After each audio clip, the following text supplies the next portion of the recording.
Lahat naman ata ng lalaki gusto ng mabait na babae, pero yung kabaitan kasi ng babae ay nakadepende din sa mga nangyayari. Kasi kung ano yung pinapakita mo sa misis or asawa mo, ibabalik niya din yun sa'yo ng doble-doble. Kung mabait ka sa kanya, mas mabait siya sa'yo. Kung sumusunod ka sa kanya, magkukusa din siyang gawin ang mga gusto mo. Kung hindi mo siya lolokohin, hindi mo rin siya makikitang nagloloko. Kaya minsan, di ba, binabawalan ka niya sa maling gawain. Alam niya kasi kung paano i-handle ang sarili niya, kaya tinuturo niya sa'yo kung ano yung gagawin. Lalaki kasi ang naglilid ng relasyon. Babae lang ang nagtuturo ng tamang direksyon. Mali yung ganito, mali yung ganyan, bawal yung ganito, bawal yung ganyan. Kung hindi mo siya sinusunod, hindi ka din niya susundin. Kung hindi mo siya iniintindi, mas lalong hindi ka niya iintindihin. Hindi ganti ang tawag doon. Ang tawag doon, reflection lang.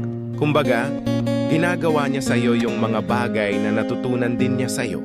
Kung ano siya ngayon, yan yung resulta ng mga ginagawa mo. Kung ano yung nakikita niya sa'yo, yun din ang gagawin niya.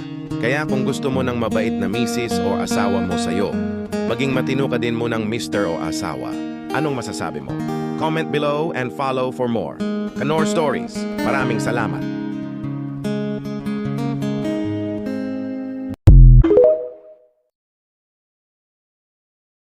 Sobrang galing mo magdala ng problema. Akala tuloy ng iba ang gaan ng buhay mo. Hindi nila alam sa likod ng mga ngiti mo, may bigat na halos hindi mo na kayang buhatin. Pero pinipili mo pa rin tumayo, ngumiti at magpatuloy. Kasi alam mo wala namang ibang lalaban para sa'yo kundi ikaw din. At sa bawat araw na lumilipas, natututo kang maging mas matibay. Dahil kahit pagod ka na, pinipili mong lumaban kaysa sumuko.